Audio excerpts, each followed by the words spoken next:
नमस्कार मित्रांनो, चैतन्य food blog मध्ये तुम्हा सर्वांचं स्वागत। आपण आलेलो आहे सांगलीतील सुप्रसिद्ध गणपती मंदिर मध्ये। या ठिकाणी सुंदर अशी सजावट केलेली आहे। चला तर मग सुरुवात करूया आपल्या खाद्य भ्रमंतीला।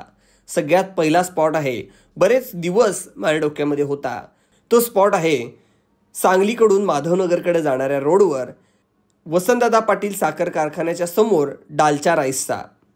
सोलापूरपासून चालू झालेली ही डिश आता सांगलीमध्ये सुद्धा खूप प्रसिद्ध होत आहे। अनेक रील्स आणि व्हिडिओ व्हायरल झाल्यानंतर हा डालचा राईस खूप प्रसिद्ध झाला। या ठिकाणी 50 किलोपेक्षा जास्त राईस बनतो असं सांगण्यात आलं होतं। मी सकाळी गेलो, खूप गर्दी होती याच गाड्यावर आणि 30 रुपये आणि 40 रुपये असं कॉस्टिंग या डालचा राईसचं आहे। वेगवेगळ्या प्लेटमध्ये राईस हाफ आणि फुल असा भरला जात होता आणि त्याच्यावर मस्तपैकी डाळ सुद्धा टाकण्यात आली होती। ही एक प्रकारची आमटी आहे आणि यामध्ये मला भोपळा सुद्धा बघायला मिळाला। या ठिकाणी खूप गर्दी होती, मी सुद्धा ट्राय केलं। सकाळी लवकर चालू होतो हा गाडा, साधारण भात 11-12 पर्यंत संपून जातो आणि फक्त सकाळीच एक वेळ या ठिकाणी हा पदार्थ मिळतो। राईस मी टेस्ट करण्यासाठी घेतला। या ठिकाणचा राईस खूपच सुट्टा होता, पण आमटीला छान टेस्ट होती, मला आवडला। आणखी थोडासा मऊ शिजवला असता तर मजा आली असती। खाण्यासाठी खूप गर्दी असते। स्वस्त आणि मस्त पदार्थामध्ये हा एक पदार्थ तुम्ही ॲड करू शकता। त्याचबरोबर सांगलीमध्ये गणेश मार्केट आहे, त्या ठिकाणी सुद्धा डालचा राईस हा पदार्थ मिळतो। या ठिकाणी 20 रुपये प्लेट आपल्याला बघायला मिळते। फुल आणि हाफ असं काही ठेवण्यात आलेलं नाही आहे।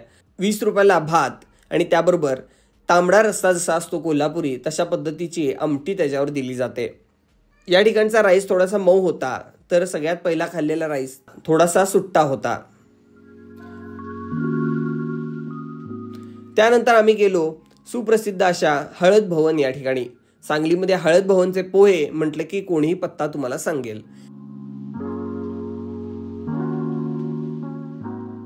हळद भुवनचं कॅन्टीन आता मोठ्या जागेमध्ये शिफ्ट झालेलं आहे।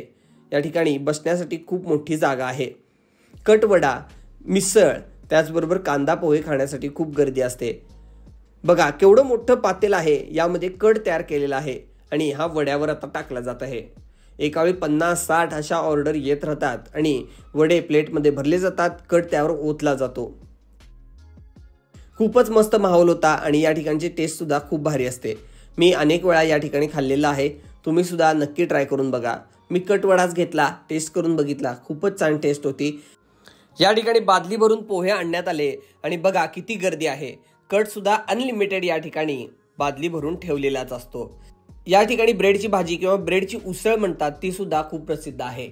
ताक सुद्धा या ठिकाणी मिळतं, त्याला सुद्धा उन्हाळ्याच्या दिवसामध्ये पिण्यासाठी गर्दी असते। उत्तापा आणि डोसा सुद्धा सध्या चालू करण्यात आलेला आहे।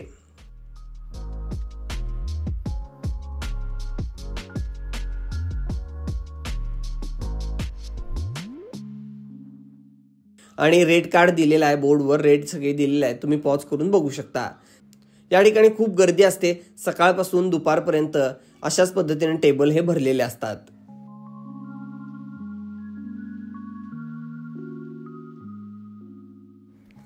कटवडा मी टेस्ट केला, खूपच भारी होता। एकदम कट एकदम झणझणीत होता आणि वड्याला सुद्धा टेस्ट होती। कांदा आणि लिंबू पिळला की जेवण करायचंच नाही। ज्याला कमी भूक लागते त्याचं हे जेवणच होऊन जातं। आणि पेटी पाव सुद्धा याचबरोबर पेटी पाव सुद्धा दिलेले असतात, ते सुद्धा 2 असतात। फुल मस्त, नक्की ट्राय करून बघा। त्यानंतर आम्ही शेवटच्या स्पॉटकडे वळालो, तो म्हणजे एंडीज सोडा। सांगलीमधील काळीखंड नावाचा एक भाग आहे, त्याच ठिकाणी एंडीज सोडा आहे। गेली 30-35 वर्ष हा व्यवसाय ते करत आहेत। या ठिकाणी वेगवेगळ्या फ्लेवरचे सोडा मिळतात आणि आईस्क्रीम सुद्धा मिळतं। पूर्वी या ठिकाणी खूप गर्दी असते, मी गेलो होतो तेव्हा जास्त गर्दी नव्हती, त्यामुळे निवांत बसून मला प्यायला आलं, खूपच मजा आली। नक्की हे स्पॉट तुम्ही कव्हर करा सांगलीमध्ये गेला असाल तर।